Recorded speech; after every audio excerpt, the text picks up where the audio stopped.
Ours is a world of haves and have-nots, and nothing has quite laid bare that disparity like the COVID-19 pandemic. One need only to look at the performance of the stock market, where the pandemic has created lucrative opportunities for those who can afford to invest, leaving those who can't afford to even further behind. What happens, though, when those that are in power take advantage of their positions and profit off of a global pandemic that has brought so many people to their knees? Are there consequences when elected officials are accused of insider trading? Or is there too much of a gray area to prove beyond a doubt when accusations are levied?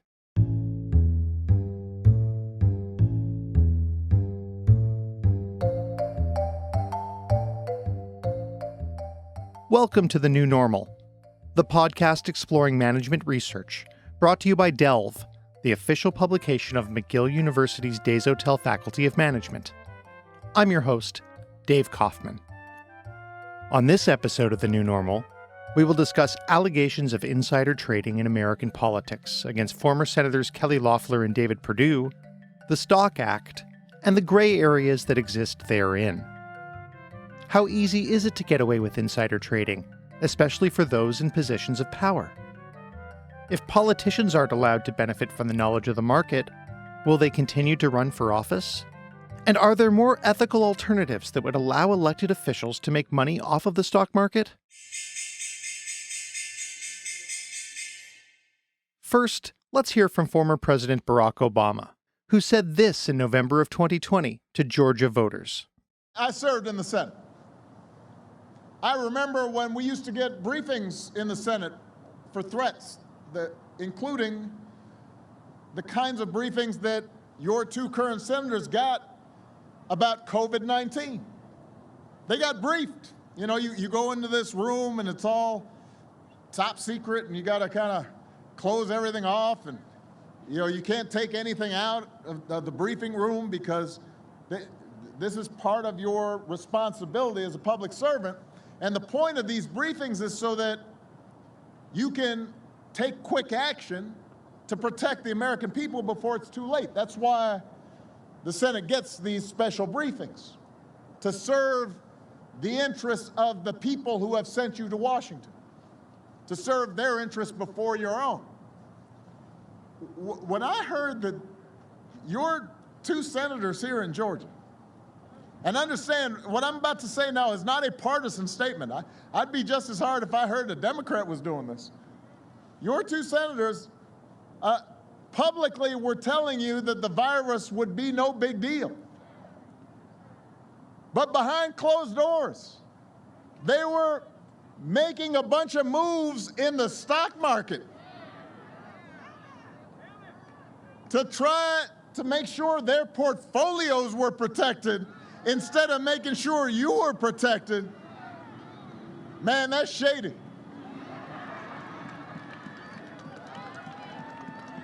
That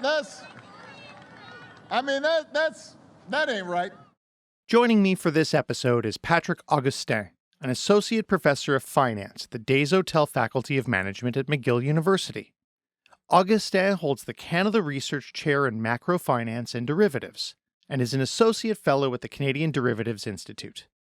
He holds a PhD in finance from the Stockholm School of Economics, and held visiting research positions at the New York University Stern School of Business, the Stockholm School of Economics, the University of Sydney, and the Luxembourg School of Finance. Before joining academia, he worked as an attaché to the Luxembourg Ministry of Foreign Affairs. Augustin's work on insider trading and options has been widely covered in the financial press, including in the New York Times, the Wall Street Journal, the Washington Post, and Fortune.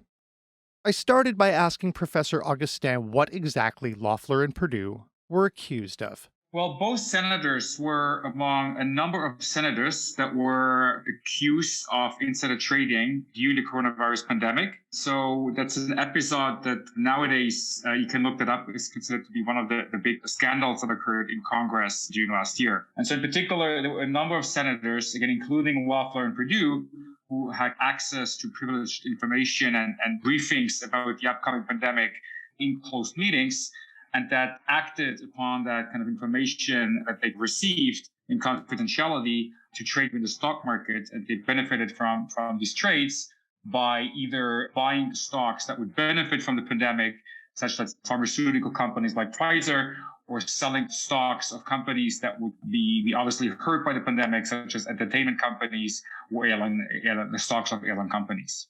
You say accused. Does that mean it's not been proven that they did this? Have they admitted it? Well, none of these senators has admitted any wrongdoing. Effectively, there is consistently been denying of any wrongdoing. The SEC initiated an investigation into their investing activities, into their stock trades. Up to date, all of the investigations have been stopped. And so effectively, none of them has been prosecuted for any potential wrongdoing. Is what they did illegal? Illegal is, particularly in the context of insider trading, is a very, very charged word, in particular because it's extremely challenging to prove wrongdoing by illegal insider trading. If you actually look at the history of insider trading cases on a recurring basis, it becomes very, very apparent that it's extremely difficult to prove insider trading. Very often, the devil actually lies in the details of being able to make a case. And so, more specifically here, we raised the issue about insider trading by members of Congress. And it actually turned out that used to be not illegal. So when members of Congress traded on private information that they did receive confidentially through their representation in closed Senate hearings, then that was not considered illegal. And so because of a number of kind of issues that arose over the years, there was a legislation that was passed in 2012 by President Barack Obama that led to specifically the Stock Act, which is the Stop Trading on Congressional Knowledge, that was meant to prevent senators and politicians to trade on private inside information. Even though the frequency of trading by members of Congress has gone down ever since, there has to date not been a single case of prosecution of insider trading by members of Congress, which ultimately does not mean necessarily that there has been insider trading, but there are a number of cases where the stock price performance just seems too good to be true, and that raises a red flag, again, in the corporate context, as well as in the context of trading by Congress members. It's very, very challenging to prove any wrongdoing, given the current legislation. Does the Stock Act actually serve its purpose? It's a big question that relates to your earlier question in the sense that should senators be allowed to trade illegally? Well, first of all, again, it's not clear whether there has been any illegal trading. So many of the Congress members deny any wrongdoing. They often refer to the fact that they trade based on public information, or that they have deferred all the investment decisions to an independent advisor without any kind of communication between them and their advisors. Given the premise that there might be insider trading by members of Congress who have access to privileged information through their functions as members of the Senate or the House, in that sense, the Stock Act has not been successful in curbing that activity. Again, the big scandal arose last year with the coronavirus pandemic. The frequency and the intensity of news and information that came out and that was impacting stocks across a number of industries raised that issue significantly. And in particular, the fact that a number of senators were accused of illegal insider trading and that there were investigations started raises again a red flag whether any legislation to prohibit such activity has been enough so far.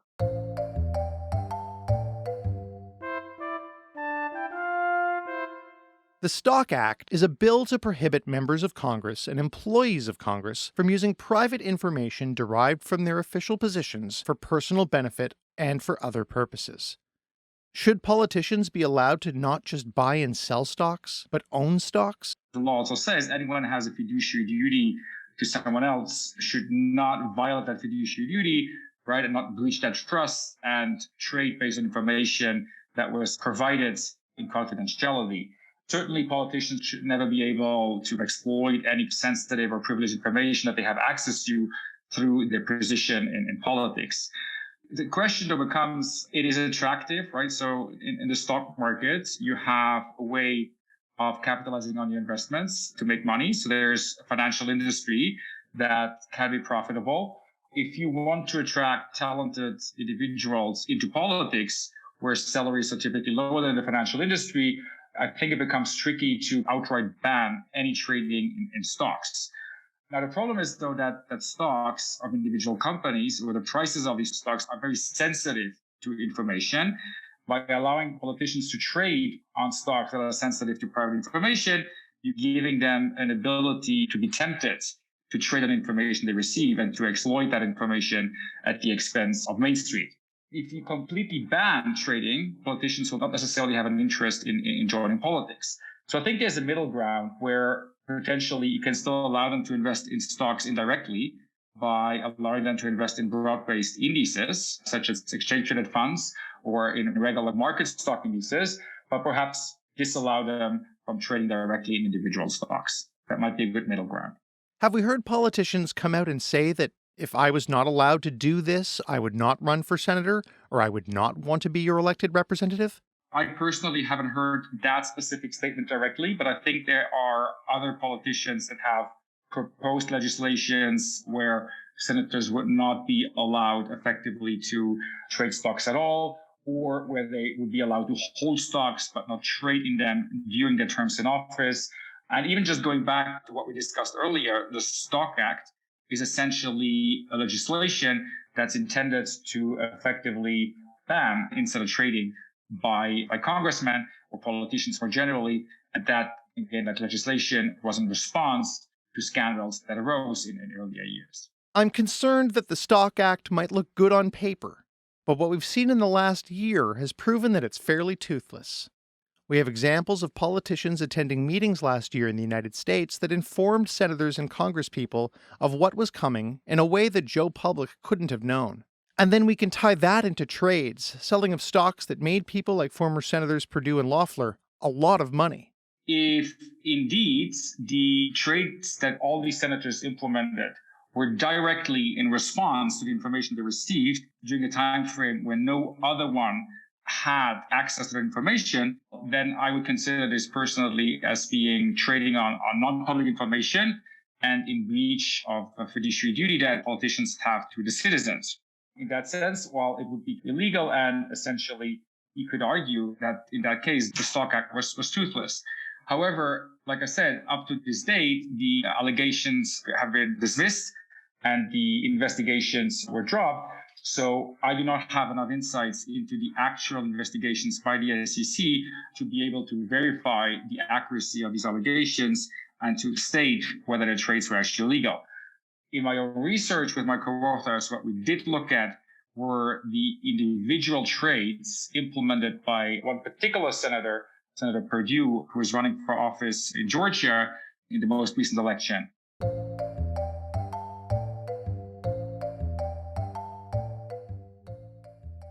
As Augustin was speaking, I was reminded of when former President Donald Trump used his then robust social media platforms to promote certain stocks. It's clear that when a president makes bold statements, that might be perceived by the market as a bullish for a certain industry, a certain stock, or bearish. Is that a manipulation? It's difficult to ask directly. I think there was a case where Elon Musk was effectively accused of manipulating the market by wrongfully disclosing information about a certain company, trading in it, and then in the end it came to light that information was not true. My understanding is if you disclose information or you make statements that are untrue in order to influence the markets in either direction, and these statements turn out to be false, I mean, that's manipulative activity or a manipulative device where you're conducting something illegal. Now, by just making a statement about your opinion, I mean, that's public information, and you're not necessarily liable for how the market perceives your information. There was a moment last year where President Trump was promoting a drug called hydroxychloroquine, saying that this was the COVID miracle cure, or it had a potential to combat the coronavirus, when science and his own doctors, like Drs. Birx and Fauci, couldn't back up what he was saying. I happen to think, based on what I've read a lot about hydroxy. I happen to think that it has an impact, especially at the early years. There were some very good tests at Ford, and the doctor from Yale came up with a very, very strong testament to it. There was a group of doctors yesterday, a large group, that were put on the internet, and for some reason the internet wanted to take them down and took them off. I guess Twitter took them off, and I think Facebook took them off. I don't know why. I think they're very respected doctors. Trump continued to promote it in press briefings, to the media, and on Twitter. Then, at a certain point, some entrepreneurial journalists found out that he had invested in a mutual fund that owned shares in the company that produced hydroxychloroquine. Should that be considered out of bounds in your opinion? I would personally consider it certainly unethical, without doubt. Proving beyond reasonable doubts that actual illegal insider trading was in play is extremely challenging. The fact that there has been so much uncertainty over the years in terms of what exactly insider trading legislation permits and what it does not permit, with decisions by the Second Circuit overturning initial court decisions and vice versa again by the Supreme Court overturning decisions by the Second Circuit, just shows the difficulty in how actually proving the illegality of something. I would certainly argue that in this particular case, again, it's unethical, and it's very closely related to what we discussed, that politicians perhaps not be trading individual stocks, but rather instead be only investing into broad-based stock market indices, which are not as sensitive to specific information about a particular company. As we concluded our conversation, I asked Professor Augustin what I think is ultimately the most important issue we've been looking at in this conversation.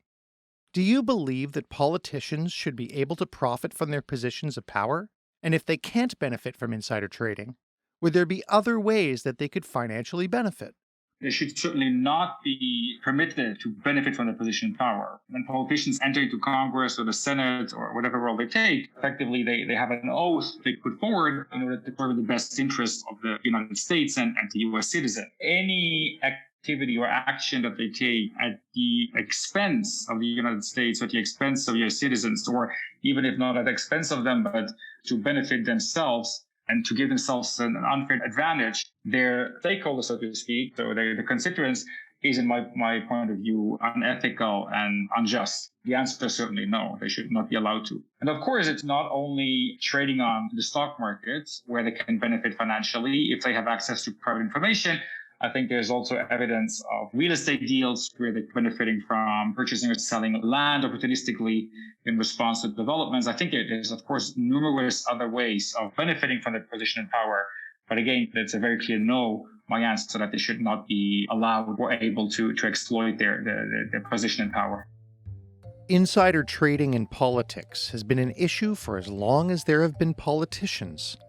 But in the midst of a pandemic that has affected so many people so seismically, it feels even more inappropriate and opportunistic than it does under normal circumstances. As former President Barack Obama said in his remarks to the voters in Georgia that we heard off the top of this episode, politicians should be looking after the interests of their citizens, not using the pandemic as an opportunity to protect their portfolios or to be profiting off. Is it so unrealistic to expect altruism from those that we have elected and entrusted to serve? Or is this the unfortunate cost of doing business? Ultimately, much like we saw with the defeats of both Senators Loeffler and Perdue in the state of Georgia, it will be up to the voters to decide whether these actions are appropriate or not. Stay tuned as we navigate this new normal together.